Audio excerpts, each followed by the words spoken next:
Mas larga a bomba. Se você tem uma bomba, ganha informação quente, acabei de ver aqui. Então vamos lá. Qual que é a bomba do dia envolvendo o Cruzeiro e Caio Jorge, Bruno Andrade? Vamos lá, já acionei toda a equipe da ESPN aí também, agradecendo quem puder assumir essa bronca de escrever o texto enquanto a gente fala sobre o assunto. Exclusivo do Fala Fonte, Caio Jorge, novo contrato no Cruzeiro, já assinado, já fechado, valorização financeira, aumento salarial e o contrato passa de 2028 para 2030.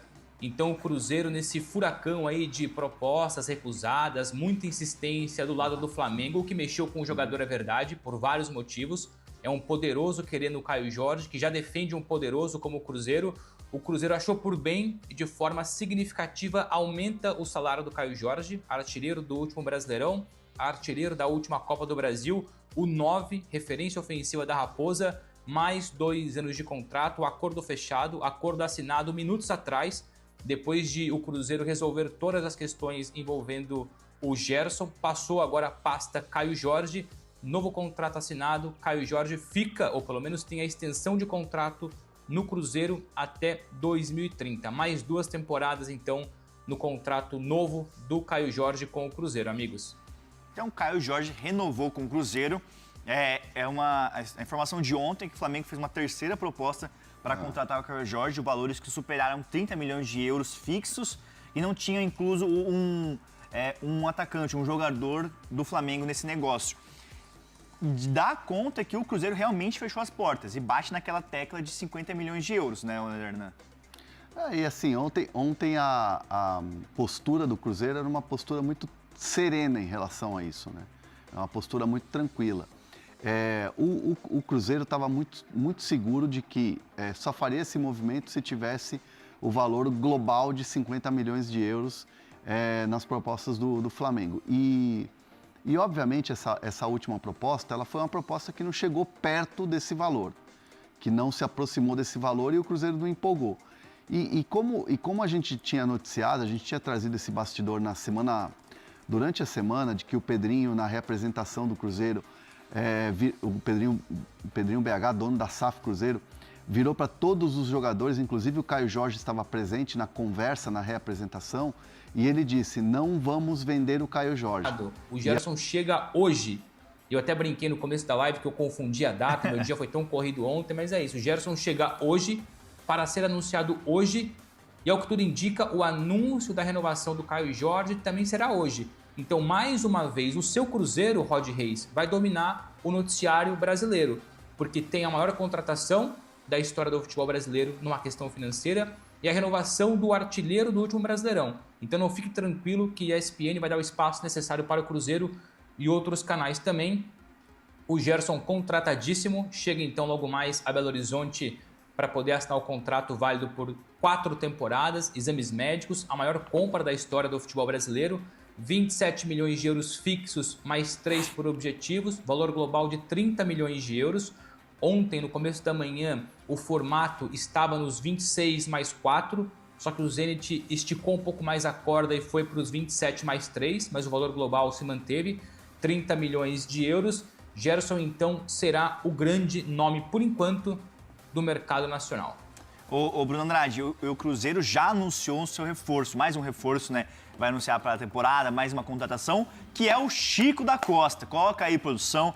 A Raposa anunciou na manhã desta sexta-feira a contratação do atacante Chico da Costa, ex-Mirassol. Aí, ó, reforço. O Hernan, o que você achou? Porque o Cruzeiro pagou 1 milhão de dólares pelo Chico da Costa, dá mais ou menos 5,5 milhões de reais, por 50% dos direitos econômicos do Chico, que teve bons números do Mirassol, mas na reta final de temporada, pelo Mirassol, ele acabou perdendo espaço. Ele teve lesão, não teve? Eu acho que ele teve lesão, cara. Foi a questão física que pesou. Questão física, mas o que você achou? Ele não vai chegar para ser titular no Cruzeiro, né? É meio claro então, isso. É curioso esse movimento, que ele é um movimento que foi aprovado pela comissão técnica, né? O Tite aprovou antes do negócio acontecer. O Chico da Costa, para quem não sabe, é um jogador que ele se destacou no futebol paraguaio, mas ele é brasileiro, ele é de Porto Alegre. Ele é do Rio Grande do Sul, para não errar de repente. Não sei se ele é de Porto, mas ele é do Rio Grande do Sul. Certo. E é um jogador que fez essa carreira fora E o Mirassol foi uma, assim, até eu estava conversando com um dirigente do Mirassol no Brasileiro do ano passado, nas rodadas em que eu fui lá fazer jogo, que o Mirassol foi tão certeiro nessas contratações de jogadores, não teve nenhum gringo no elenco, que o Chico da Costa é brasileiro, ninguém sabia, pouca gente sabia que ele era brasileiro, porque o destaque dele foi no futebol paraguaio.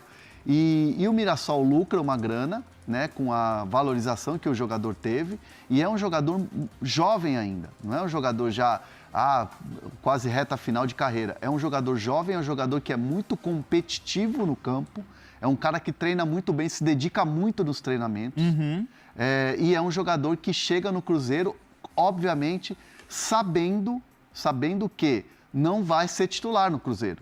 Então ele chega para brigar espaço. Para brigar por espaço. Sim. E pelo perfil dele, que é um perfil competitivo, é um cara que quer ali toda hora estar buscando e tal, isso vai fazer bem ao grupo. E o Tite abraçou e o Tite aceitou, aprovou a contratação do jogador. Eu achei, assim, dando a minha opinião aqui, trazendo um pouco desses bastidores, mas trazendo um pouco da opinião. Eu acho uma boa contratação para você ter ali como banco de reservas. É para disputar a posição ali no segundo tempo. O Caio Jorge, que é a principal figura no Cruzeiro. O Jota aqui, o Hernan, fala que não tem novidade do São Paulo, ele falou aqui no chat, mas tem informação sobre o São Paulo, uma saída do São Paulo e também a situação do Casares, que você vai atualizar um pouquinho em nossa live. Mas, o Bruno Andrade, falando um pouquinho mais sobre o Gerson, até um empresário colega meu que está assistindo falou, caramba, vocês estão cheios de informação aí. Ele vai dar mais alguns detalhes sobre essa história do Gerson. Foi fechado em 27 milhões de euros, mais bônus. E a situação que teve quatro cabeças, figuras centrais nessa história, né? Empresários envolvidos que fecharam essa negociação.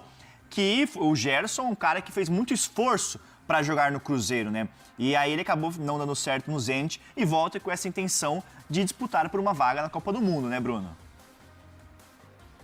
Antes de falar aí das cabeças que participaram dessa negociação, porque, claro, há os nomes do Cruzeiro, o Pedrinho, o Pedro Júnior, o Bruno Spindel, etc. Há também o lado russo, que foi todo feito através de videoconferência. Nenhum russo ultrapassou ali as fronteiras, atravessou o Oceano Atlântico, que seja, para chegar ao Brasil para negociar. Passaram essa pasta para alguns intermediários. Eu já explico um pouco essa história porque ela é curiosa, bem curiosa inclusive. Só 2 pontos rápidos em relação aos valores da negociação. Lembrando que 27 milhões de euros, mesmo ainda não contando com os 3 de bônus, passa os 25,5 que o Palmeiras pagou ao Barcelona pelo Vitor Roque. Então, mesmo sem os bônus, essa já é a maior compra de sempre, podendo atingir então 30 milhões de euros. Hoje 27, futuramente então pode ser 30 milhões de euros. Para chegar aos 30 milhões de euros, eu vou explicar muito rápido a questão das bonificações. O Zenit recebe mais 500 mil euros sempre que o Cruzeiro for campeão. Ou seja, é uma meta coletiva, não é uma meta individual, não é uma questão de número de jogos ou assistência ou os gols. Então, se o Cruzeiro for campeão da Copa do Brasil, mais 500 mil euros.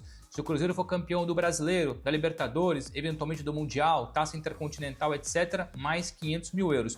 Nunca ultrapassando a casa dos 3 milhões de euros. 3 milhões de euros é o limite dessas bonificações. Então, explico rapidamente, está explicado a questão das bonificações. Sobre a intermediação, fora os nomes do Cruzeiro e a participação russa por videoconferência, foram 4 cabeças pensantes, participativas e fundamentais nesse processo da contratação do Gerson pelo Cruzeiro. Primeiro o pai, o Marcão, que hoje é muito mais representante do que propriamente era ou foi o Carlos Leite, e eu já explico um pouco sobre isso. Então, Marcão de um lado, do lado do Cruzeiro / jogador, o André Curi, e depois 2 intermediários em nome do Zenit, em nome do clube russo, o Júnior Mendonça e o Neto Menberg, ou seja, 4 nomes que juntos vão dividir 10% do total da negociação fixa. 27 milhões de euros, 10%, 2,7 milhões de reais para ser divididos em 4 nomes. Só que o Marcão tem uma parceria com o Carlos Leite, então a parte do Marcão ele tem que dividir com o Carlos Leite. O Neto tem a sua parte, o Júnior tem a sua parte, e o André Curi, para mim, é uma questão muito curiosa, pormenores, né? Talvez em casa nem exista tanto interesse, mas para a gente que trabalha com bastidores do futebol, é curioso. O André Curi entra nessa negociação, que até então era feita pelos 2 intermediários, mais o Marcão e mais o Cruzeiro e o Zenit, o André Curi entra nesse processo porque ele é empresário do Jonathan Jesus, zagueiro, que chegou a ser colocado ali na negociação. Uma das propostas que o Cruzeiro enviou para o Zenit foi recusada, 12 milhões de euros mais o Jonathan Jesus. O Zenit recusou, o André Curi entrou no negócio, o Tite, por ter perdido o Vitão para o Flamengo, segurou o Jonathan Jesus, ele saiu dessa jogada, saiu da negociação, o Cruzeiro então trabalhou somente com valores, dinheiro, só que o André Curi, mesmo com o Jonathan Jesus, seu cliente fora da negociação, o André Curi se manteve nas conversas, até pela influência que ele tem não só no Cruzeiro, mas também no Zenit. Então o André Curi, que trabalhou, que é legítima a participação dele, é legítimo o encaixe financeiro, mas o André Curi ficou no negócio. Inicialmente era para poder participar por conta do Jonathan Jesus, seu jogador,